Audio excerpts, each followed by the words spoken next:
Latviešu studentu korporācija Tālvīte ir dibināta 1900. gadā.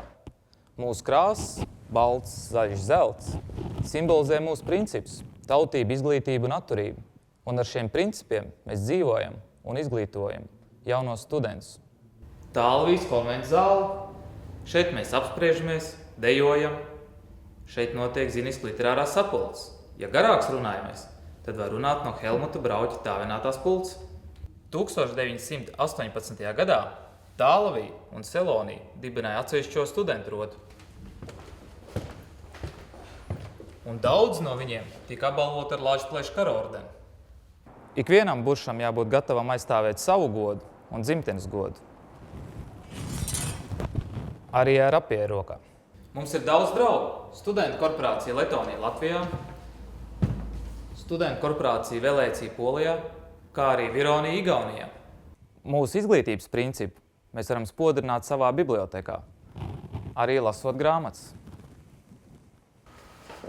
Modernā tehnika, datori, printeri, kopētāji palīdz studentiem mācībās. Karstajās vasaras dienās gan jauniem studentiem, gan cienījumiem filistriem iecienīt atpūtas vieta ir korporācijas balkons.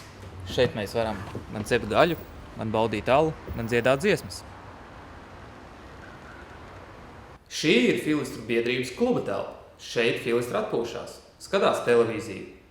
Pie sienām ir fotogrāfijas, kurās redzami jaunie tālvieši ar savu audzinātāju Oldermanu.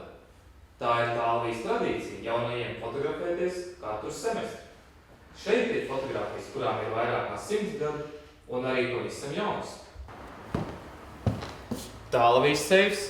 Kas tur iekšā? Tas ir noslēpums. 100 gadu laikā esam apauguši ar papīriem. Un tagad iesim palūkoties uz Rīgu no Tālvītes nama jumta.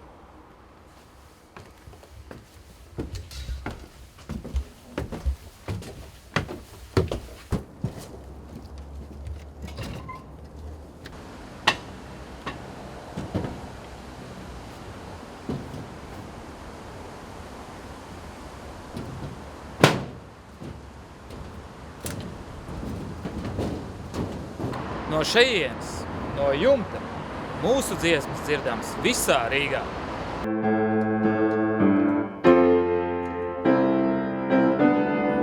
Klavieres atkal izskaņojušās.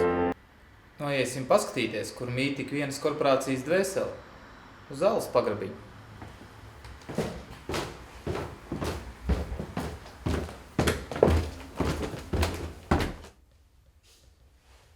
Viens no Tālvītes principiem ir atturība.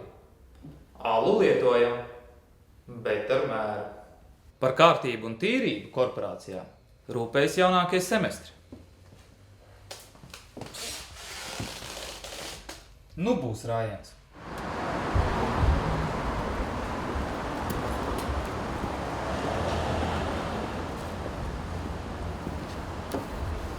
Mūsu jaukais pagalms. Vakar šeit dzērām alu. Ik viens latviešu tautības students var pievienoties 450 tālaviešiem Latvijā vai ārzemēs.